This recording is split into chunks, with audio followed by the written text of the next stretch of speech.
Steve Cooper, Rank Success. Welcome to another short video in this series of lockdown videos.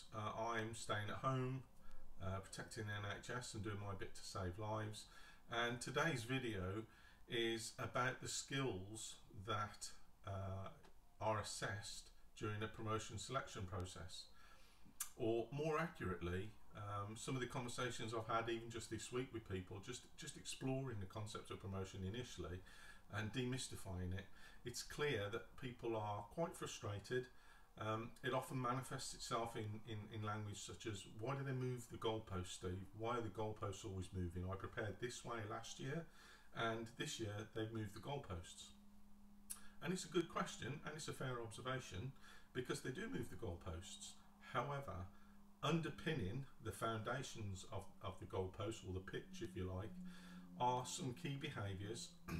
And what I do is to try and help candidates connect with some of the material that's out there in the wider world that helps shed some light on why organisations and the police service do change some of the processes. But essentially, if you think about it, some of the behaviours, or most of the behaviours, are still the same. They may be described differently, they may be written down differently. So what I mean by that is the World Economic Forum, the Future of Jobs is one of the reports, one of the bits of research that they produce. And they produce a number of behaviours or competencies or skills that first and second line supervisors across different organisations, including the police, will need in order to be able to do their jobs and to lead people, to manage and supervise people going forward after 2020 and beyond. And when you look at those skills, and I mean, I think there's about 10 on the Future of Jobs report. Judgment and decision making you'll find there, emotional intelligence you'll find there, cognitive flexibility you'll find there, complex problem solving, critical thinking. And when you kind of slow things down and look at police promotion assessment frameworks such as the competency and values framework or the policing professional framework, you can immediately see correlations between what the projected skills that will be required in future are and what tests are, or what skills are assessed in police promotion processes. So if we go back to that judgment and decision making, you can immediately correlate that with the NDM, professional judgment, the code of ethics, and the ability to make decisions. Now, decisions are, or decision making is a skill that is so highly valued across organisations. In the police, it's tested from constable to chief constable in promotion processes, so unsurprising to find that on the World Economic Forum and in police competency frameworks. Cognitive flexibility, well, that can mean lots of things, but how you approach things in terms of your thinking and your ability to do that. So if you are just demonstrating broader thinking and awareness as a sergeant or inspector candidate, that's fine, but it might be tested more specifically if you're going for chief inspector through something like a Watson-Glaser test, where you are drawing inferences and making assumptions from literature and documents that you have to hand. Personally, I've looked at some of those tests and it's a bit like knitting fog, but if you're going for promotion, it's one of the tests that you may face.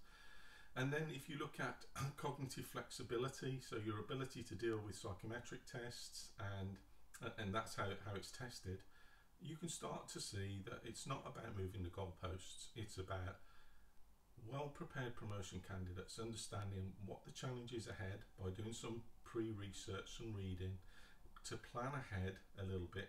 And if you're unfamiliar with this, then by all means, give me a call, download some of my free literature, have a look at some of my free blogs, and you'll start drawing links and making those kind of correlations with the background. Now, you might turn around and say, well, forces are just doing this for the sake of it. Hopefully I've reassured you on some of that they're not.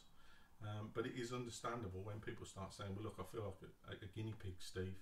And you've got every right to kind of feel like that, because in a sense you are. Forces will pilot tests. They will practice tests on promotion candidates. So to a certain extent you are guinea pigs in that respect. But forces and organisations would probably argue that they want to be progressive. They don't want to stand still. They want to operate on the cutting edge or change what they do from time to time. So you'll see in some forces strengths-based interview. I think it's North Yorkshire that have started using it. So they still use a competency-based process for applications, but the interview is around strengths-based interviews, for instance. If you don't know anything about strengths-based interviews, I wrote a blog on it, by the way, so go and have a look at that. Then you can understand that you might run into a brick wall if you haven't done any research. But coming back to the skills that are assessed, they are assessed for a reason. They are reflected in the expectations and the knowledge of a sergeant or an inspector. So don't be too surprised to find that they may have changed slightly, but at the heart of it, they are essentially the skills that will be required and that you'll need to be equipped with, and you need to demonstrate on a promotion process in order to kind of win through and to succeed. Now, that's just a quick snapshot.